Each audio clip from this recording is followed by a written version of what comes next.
सत्कर्म आप कर रहे हैं, थोड़ा सा अच्छा कार्य आप कर रहे हैं, भगवत भजन आप कर रहे हैं, कीर्तन आप कर रहे हैं, मंत्र जाप आप कर रहे हैं, स्मरण आप कर रहे हैं, नाम जाप यदि आप कर रहे हैं, तो वो लोभ से परित होना चाहिए, बहुत दूर।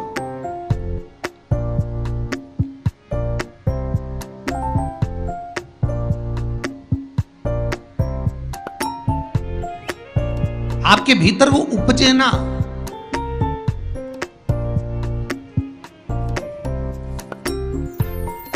फिर चाहे दुनिया के लोग कितना भी कहे ना, वो एक बेल बेचारा किसान का एक बेल कुएं में गिर गया।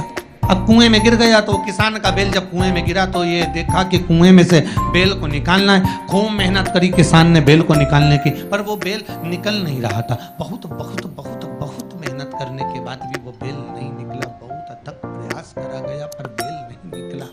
तब किसान ने फिर कहीं मशीन वाले से कहा होगा कि इस बेल को निकालना है। मशीन वाले ने कहा 25,000 रुपये लग जाएंगे, 20,000 रुपये लग जाएंगे। तो उसने सोचा 20,000 25,000 लग जाएगा तो इससे अच्छा है कि इसको पड़े ही रहने दो। बेल किसी काम का तो था नहीं, बूढ़ा हो गया था। अगर बेल बूढ़ा हो गया है तो इसी कुएं में पड़े रहने दो, मर जाएगा। इसी कुआं भी सूख गया है, इसमें कोई दिक्कत वाली बात नहीं, अपन कचरा पटकते जाएंगे, बेल को वहीं की वहीं दबा देंगे। गांव के लोगों से कह दिया मेरा बेल कुएं में गिर गया है और ये बूढ़ा हो गया था। एक काम करो, तुम्हारे गांव का जितना भी कचरा है ना, घर वाले वो सब लाकर इसमें डालते जाना। बेल मर जाएगा, धीरे धीरे उस पर मिट्टी डल जाएगी। गांव के लोगों ने कचरा लाकर डालना चालू करा। जैसे जैसे बेल के पास में कचरा पटकना प्रारंभ करा, बेल भी समझदार था। इधर कचरा पटकते तो इधर पांव रखकर खड़ा हो जाता, इधर पटकते तो इधर पांव रखकर खड़ा हो जाता। धीरे धीरे पूरा कुआं भराते चले गया और बेर कचरे पर पांव रखते रखते रखते रखते रखते रखते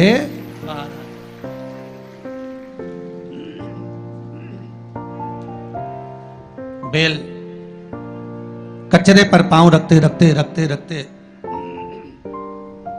बाहर आ गया, ऊपर आ गया। और जब वो ऊपर आया, निकल कर बाहर भाग गया, निकल कर बाहर भागा। बेल से हमको एक सीख लेना चाहिए, हमको एक चीज सीख लेना चाहिए। बुराई करने वाले कितनी भी बुराई करेंगे, निंदा का कचरा, बुराई का कचरा कितना भी पटकेंगे, हमको केवल उस पर पांव रखकर निकल कर बाहर की ओर चले जाना है और हमारे जीवन को सार्थक बना लेना है। करे करे तो करे।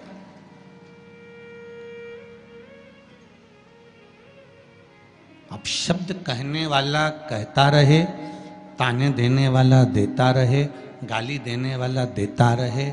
अपनी शिव भक्ति, अपना स्मरण, शंकर का अनुमोदन होता रहे, बस इसका ध्यान रखना। बैसाख के महीने में नवमी तिथि को माता जानकी का प्रागट्य हुआ है पृथ्वी से।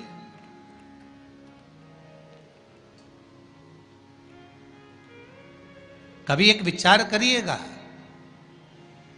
कि नरसिंह अवतार बैसाख के महीने में हुआ, कुर्मा अवतार बैसाख के महीने में हुआ, हयग्रीव अवतार बैसाख के महीने में हुआ, परशुराम अवतार बैसाख के महीने में हुआ, माता जानकी का अवतार बैसाख के महीने में हुआ।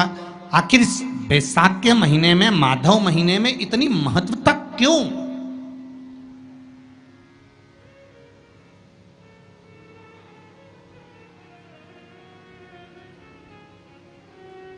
बैसाख के महीने में पड़ने वाली एकादशी, चतुर्थी, प्रदोष,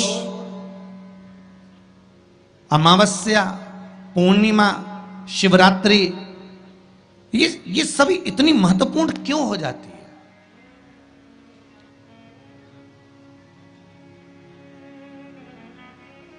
इसकी महत्वता इतनी प्रबल क्यों हो जाती है? किस लिए? क्योंकि बैसाख का जो महीना पड़ता है, सूर्य की संपूर्ण तपन, सूर्य देव अपने पूर्ण तेज के साथ में, पूर्ण तेज के साथ में मृत्यु लोक के निवासियों पर, चाहे जलचर हो, थलचर हो, वायुचर हो, चाहे जो जीव हैं उस पर जब किरण फेंकते हैं तो संसार का जो मनुष्य है उस पर जब ताप पड़ता है तो ताप पड़ने के कारण उसके मुख से भगवान का नाम निकल ही जाता है, स्मरण नाम निकल ही जाता है। जब उसके मुख से भगवान का नाम निकलता है तो वो भगवान की शरणागति खुद ग्रहण कर लेता है स्वयं।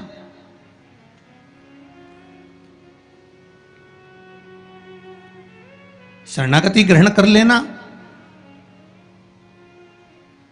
बैसाख की पोथी पढ़ते हो आप लोग? आप में से अगर कोई पढ़ता हो बैसाख महीने की पोथी, तो उसमें एक वर्णन आता है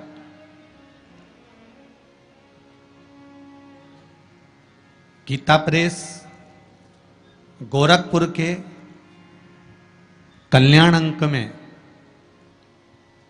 भी आप ये पावन बैसाख चरित्र श्रवण कर सकते हैं। उसमें बैसाख महीने की पोथी में 10वें दिवस की कथा में 10वें अध्याय में एक व्याध और शंख मुनि का चरित्र आता है।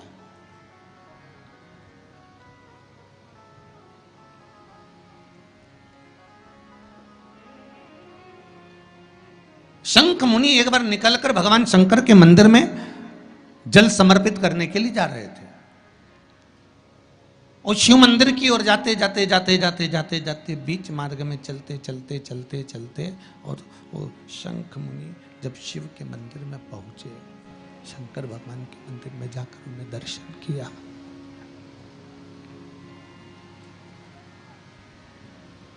जल का पात्र उठाया और वो जल का पात्र उठाकर जब भगवान शिव को समर्पित कर रहे थे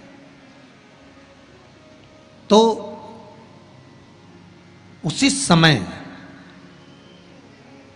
जल का पात्र उठाकर जब शंकर भगवान को समर्पित करा गया और शंख मुनि निकलकर जब बाहर आ रहे थे, आते आते शंख मुनि के मन में एक भाव उत्पन्न हो गया कि जब हम भगवान शिव को कुछ वस्तु समर्पित करते हैं तो उसका फल, उसका पुण्य फल हमें कितने समय में प्राप्त होता है। ये शंख मुनि के मन में एक विचार जागृत हो गया, शंख मुनि के मन में एक भाव जागृत हो गया।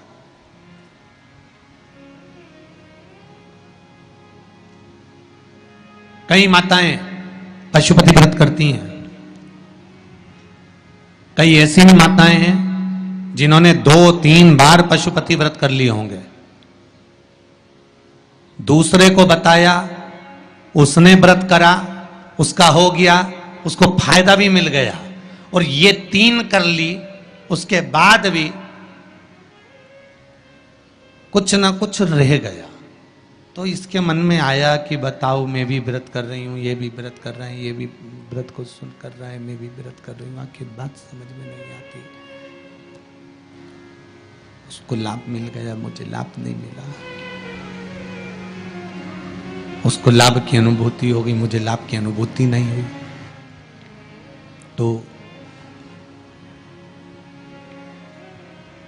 कभी विचार करना कि तुमने उसको पशुपति व्रत बताया, उसने व्रत किया और बड़े दिल से करा, बड़े बड़े दिल से करा, तुम्हारे बताए अनुसार करा, मतलब तुम्हारी बात पर कितना विश्वास होगा उसको,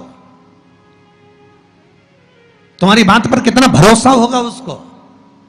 और तुम्हारे बताए अनुसार उसने पशुपति व्रत कर लिया और उसका काम हो गया, और तुम 2 बार 3 बार 4 बार 5 बार कर चुकी तो भी नहीं हुआ। उसका कारण क्या हो सकता?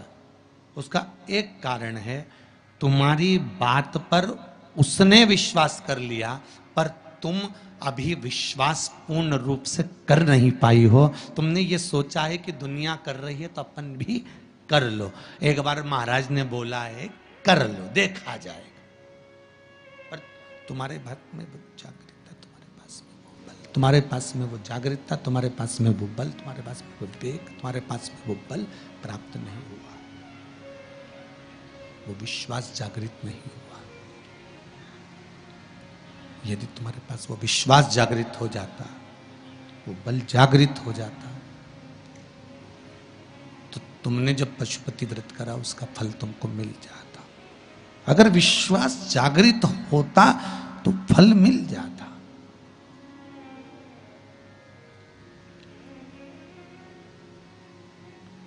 विश्वास जागृत होने पर फल की अनुभूति है।